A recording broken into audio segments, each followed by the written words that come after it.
History was made at the 92nd Annual Academy Awards. We've got the wrap-up of Hollywood's star-studded night. A Lexington Children's Gym marks a 10-year milestone. And don't be bonehead this Valentine's Day. Treat your love to some savory seafood dishes at Bonefish Grill. It's on is now.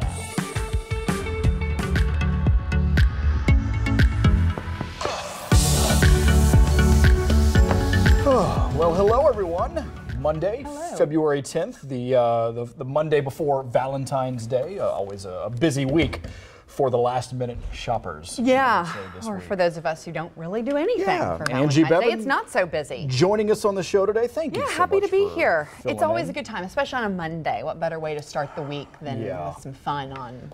It's on. How was your weekend? It was great. It was a good weekend. It was busy.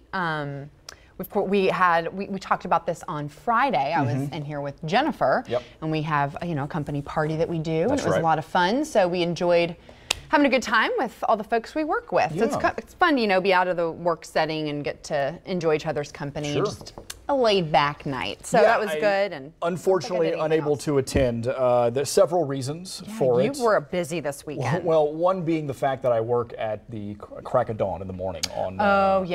On Sunday. That's always a deterrent for me. But that might not be the main reason. No. We have a big change in our lives, Emily. And we just bought a house about a week ago, and because of that, it's been like moving and the stress. Much to do. Exactly. I mean, you've gone because you get there's the paper, there's just the mental load of it all, the paperwork, making sure everything's lined up the way you need it, and then the physical aspect of it is the signing. We got to pack up our that alone was like I got to sit here for an hour and just sign my initials on these papers and sign my name and say bye-bye to then immediately I had to start moving stuff over, and it's all that process, and then you get to move out of the house. We just finally finished up the house that we were in. But once you get settled in, it'll be such a great feeling. I will say though, whoever designed the house that we're moving into, I mean, they really did a good job of keeping marriages happy, I would say, because everything is separate from each other. Like the vanities are separate. That's good. This is the first house, by the way, that we've had a garbage disposal in. Oh, and that's important. It's the little things. It is the little things. It really is the little things. And so I had to explain to her. I had to explain to Emily, I'm like, listen, this is the sink for the food. And she's like, well, which one can I throw ice in? Literally anything. It will melt. Ice will melt. It turns into water and it goes down any pipe. But regardless, it's a lot of changes. Well, I'm excited for you guys. Congrats, and that's fun. Thank you. I appreciate that. All right, well, let's go ahead and take a look at what's on now. Last night, the stars gathered at the Dolby Theater in Los Angeles to celebrate the biggest night in Hollywood. Going into the evening, some of the categories were nearly unlocked for the winners. But top prizes for Best Picture and Best Director were almost anybody's game. CNN reporter Camila Bernal gives us a look at the highlights. Everybody come alive! It's time to come alive! Hollywood coming alive Sunday at the 92nd Annual Academy Awards. The moment of the night. And the Oscar goes to a surprise Best Picture winner. Parasite. For the first time in Academy history, a non-English language film winning the most anticipated award of the night. We never imagined this to ever happen. We are so happy. I feel like a very opportune moment in history is happening right now. In total, the South Korean film winning 4 Academy Awards. Other wins were more expected, including actor in leading role. I'm full of so much gratitude right now. And actress in leading role. Miss Garland, you are certainly among the heroes who unite and define us. While the awards went hostless for the second year in a row. They don't really have hosts anymore. Why is that? Twitter! The performances into the unknown. And the presenters kept things entertaining and occasionally political. They told me I only have 45 seconds up here, which is 45 seconds more than the Senate gave John Bolton this week. But the true star of the night, the magic of the movies. In Hollywood, I'm Camila Bernal reporting. So did you watch Seth? Yeah, just a little bit.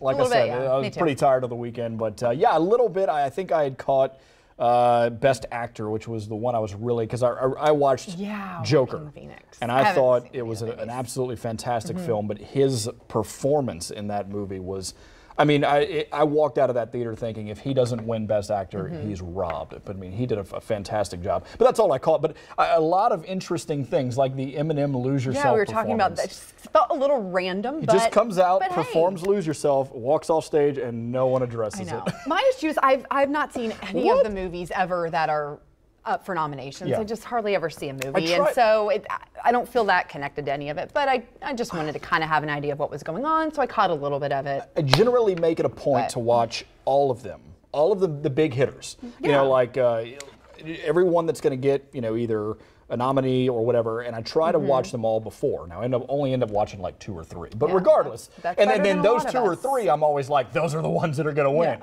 Of course they don't. And this whole Parasite thing, everybody was like, oh, it's a surprise, but really was it? I don't think it was, because people were talking about it in the weeks leading up to it. Everyone was talking about, oh, there's a South Korean film, Parasite, that it might sweep a lot of the Oscars, Best Picture, perhaps, and it did. I mean, everything. And there was the director of that, his acceptance speeches were great. I heard that some of the best quotes of the night came from, of course, the interpreter who was interpreting him. So it was good. It was good really stuff. Cool. All right. Well, the Oscars are always a night of fashion. Who wore what?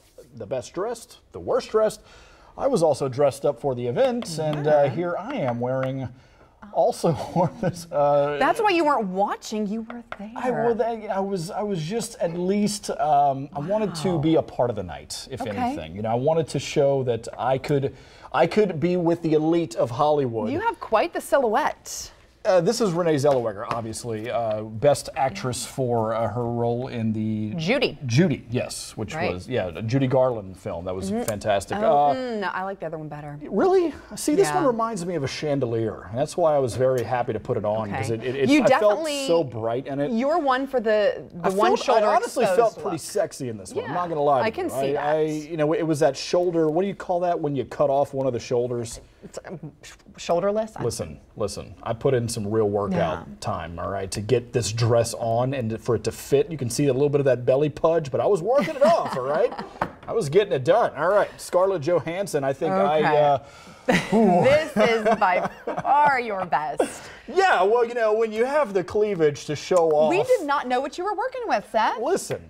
I've got some hidden things on my person that you might not know about, and they definitely come in handy when we're comparing who wears it best. And you need to go. I think I took it on dress this one. Is you? I think I took it on this one. I'm not gonna lie to you. It's a classic look. It's a good look, and what do you think? You wore that dress. It did not wear you. Oh no, that's right. That dress was meant for me. I love it. Can't wait till next year. All right, a cashier at the Bronx Deli is going viral because of a game he plays with customers. The rules are simple. If you can solve a math equation, you get 5 seconds to grab anything you want off store shelves and have it for free. The cashier told CNN he wanted to help people, so he made a TikTok and chose a challenge, asking them a math question. 2 weeks and 13 videos later, it's become an internet sensation. Obviously, everything on TikTok does. You can hear him ask simple questions like, what's 5 times 5 or 9 times 9 minus 5? I want to play.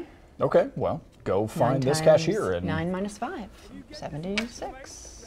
You got that? Yeah. That'd be fun. I've already forgot the math problem. What was it? One was 5 times 5. Okay, so it's 25. Yeah, and one was 9 times 9 minus 5, 76. 81 minus 5, yeah. Good job. So we should take, where was this? I have no the Bronx, idea. Did you say? The Bronx. Okay. We should try it. So yeah, we'll go head over there and film it. That actually sounds like a good idea for a skit. I think we should do it. Maybe so. All right, Valentine's Day may be for lovers, but it's also a chance for you to stick it to an ex. Prove you're over them and get some free wings from Hooters. It's their annual Shred Your Ex event. Here's how it works. Bring a photo of your ex, destroy it, then celebrate by getting 10 free wings. The catch, you have to purchase 10 first. Okay.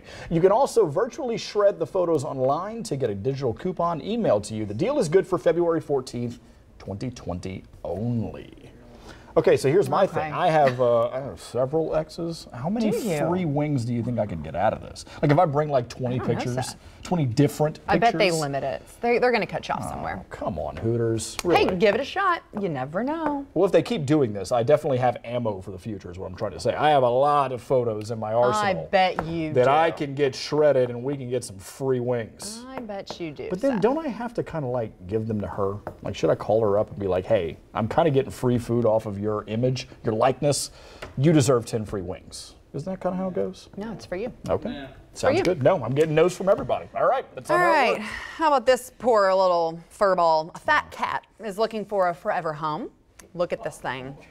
Wilford is slowly getting the hang of going down the stairs, but when it comes to his weight, you could say that he is facing an uphill battle. Wilford's foster parents got him in December. He weighed 28 pounds, so ideally he needs to be about half of that weight. He's on a very strict diet and an exercise plan. He's lost about a pound so far, and he seems to have a little bit more mobility. That's good. Wilford needs a permanent home now with some owners who will help him with, he has asthma, and also help continue to keep him healthy and hopefully on the road to a healthy lifestyle. Poor guy. Listen, it's not his fault. No, it's not. It's some human who he was born. Probably he was born this way. Was he? All those, and I bet. Just watching him walk is so sad. I know. Oh, but he's so cute. I mean, he's like a cuddle monster. You can just put him on the couch with you. He's not going to go anywhere. He like can't. Garfield. It's going to take forever for him to get. One step at a time. Come on, you got it. It's probably hard on his joints and stuff like too. right there, he's like, I just made the worst decision of my life. Yeah, now and he's stuck in the middle of the stairs and he can't go up or down. Not so going he up probably or just down. lived there for 2 days. I don't know. All right, happy birthday to the Aflac duck.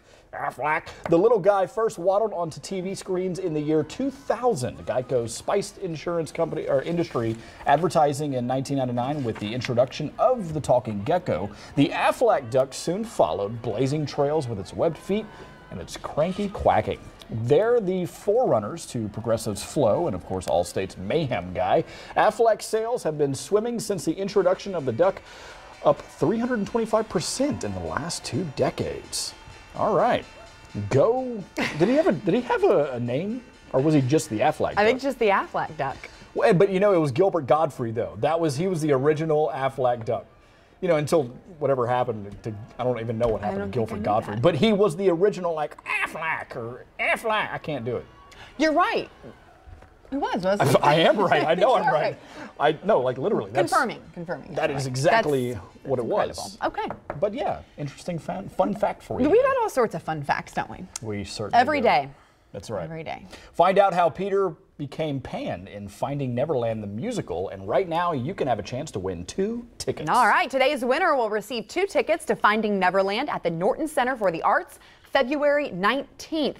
It's courtesy of the Norton Center for the Arts. Call our contest line at 859-280-1818. That's right, the 18th caller will win. We'll announce our winner in just a bit. You can find the rules for the giveaway on our website, lex18.com. And still to come, from parties to gymnastics, sports, you name it. If you've got a little one, this place is something you've got to visit. That's right, it's on with the Little Gym of Lexington East. Coming up next.